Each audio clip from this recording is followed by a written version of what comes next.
से होती हैं, जो अपनी कार से डेनवर शहर की ओर आगे बढ़ रही थी। दरअसल मैलरी की जल्दी शादी होने वाली है, इस कारण वो डेनवर शहर जा रही है। तभी उसे अपनी बहन एला का कॉल आता है, जो उसे बताती है कि उसे डेनवर पहुंचने के लिए एरोप्लेन से आना चाहिए था। लेकिन मैलरी उसे बताती है कि वो कार से ही आ रही है और उसे कार से आने में कोई दिक्कत नहीं होगी। इसके बाद वो कॉल काट देती है। तभी रास्ते में उसकी कार खराब हो जाती है। वो कई बार उस कार को स्टार्ट करने की कोशिश करती है और ऑटोमोबाइल कस्टमर केयर को कॉल लगाने की भी कोशिश करती है, लेकिन उसका कॉल कनेक्ट नहीं होता है। इसके बाद वो कार के पीछे आकर वहीं पर कपड़े बदलने लगती है। तभी उसे वहाँ पर क्रिश्चियन नाम का एक आदमी नजर आता है, जिसे मैलरी सारी सिचुएशन बताती है कि उसकी कार खराब हो चुकी है। क्रिश्चियन उसकी मदद करने के लिए कहता है। मैलरी भी उसे हाँ कर देती है। क्रिश्चियन उस कार को ठीक करने लगता है और कुछ ही देर में वो उस कार को ठीक कर देता है। अब कार स्टार्ट होने पर मैलरी क्रिश्चियन को थैंक यू बोलकर अपनी कार स्टार्ट करके वहाँ से जाने लगती है। लेकिन कुछ ही दूरी पर पहुँचने पर उसे गिल्ट महसूस होता है, क्योंकि क्रिश्चियन ने उसकी गाड़ी स्टार्ट की थी और उसकी मदद की थी, मगर मैलरी उसे पैदल ही वहाँ पर छोड़कर जा रही है। वो सोचती है कि वो भी क्रिश्चियन को लिफ्ट दे सकती है और उसे उसकी डेस्टिनेशन तक पहुंचा सकती है।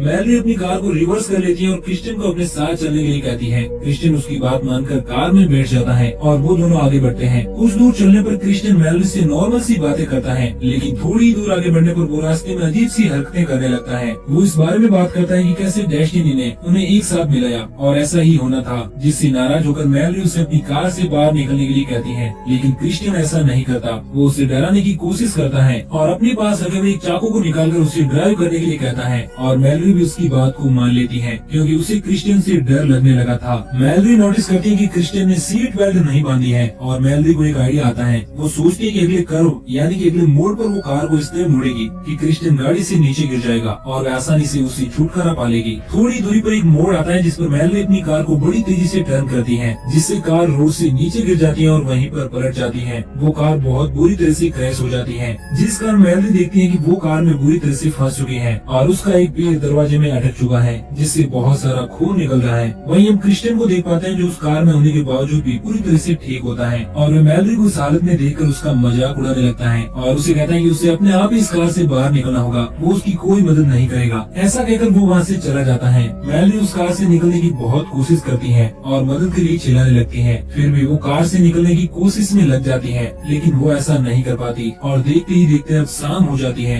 जिसके बाद मैलरी को ठंड भी लगने लगती है। लेकिन कार के अंदर मौजूद कुछ कपड़ों को वह यूज करती है और इस तरह वो ठंड से बच जाती है। अब रात होने पर जंगल के जंगली जानवर मैलरी की कार के पास आकर मंडराने लगते हैं, जिससे मैलरी को बहुत डर लगता है। हालांकि वो अपनी कार की हेडलाइट ऑन कर देती है, जिसके बाद वहाँ मौजूद सारे जानवर वहाँ से भाग जाते हैं और किसी तरह मैलरी उस रात को गुजारती है। सुबह होने पर वो एक बार फिर से उस कार से निकलने की कोशिश में लग जाती है, लेकिन उसके पैर से लगातार खून बह रहा था और न ही उसके पास कुछ खाने को था। हालांकि उसके पास पानी की एक बोतल थी और इस तरह से मैलरी उसी कार में वो दिन भी उसी हालत में गुजार देती है और आखिर तक वो कार में फंसी रहती है और अब वो अपनी उम्मीद खोने लगती है। उसे लगता है कि शायद मैं इसी तरह यहाँ पर फंसकर मर जाऊंगी। थोड़ी देर बाद वहाँ पर क्रिश्चियन एक बार फिर से आता है और उसकी ऐसी हालत देखकर मैलरी का मजाक उड़ाने लगता है, जिससे मैलरी को उस पर बहुत ज्यादा गुस्सा आता है, लेकिन वो कर भी क्या सकती थी, क्योंकि वो कार के नीचे दबी हुई है। इसके बाद क्रिश्चियन उसे बताता है कि उसने पास ही के घर पर कब्जा कर लिया है, क्योंकि घर के लोग घर में नहीं है, वहाँ की पूरी फैमिली बाहर गई हुई है और अब वो उसी घर में अपना डेरा जमा चुका है, ताकि वो घर से खाने पीने की चीजें ले सके और अपने अच्छे दिन गुजार सके।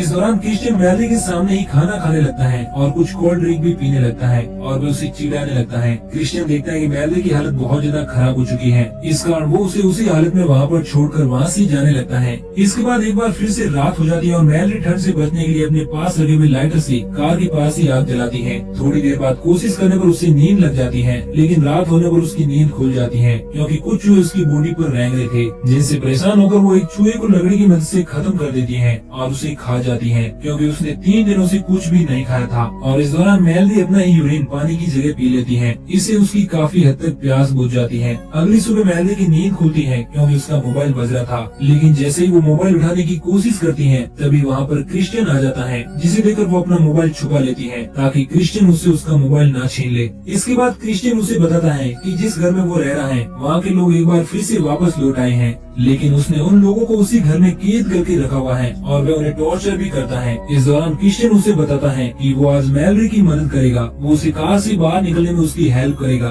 तभी वो मैलरी के पास छुपा हुए उस मोबाइल को छीन लेता है।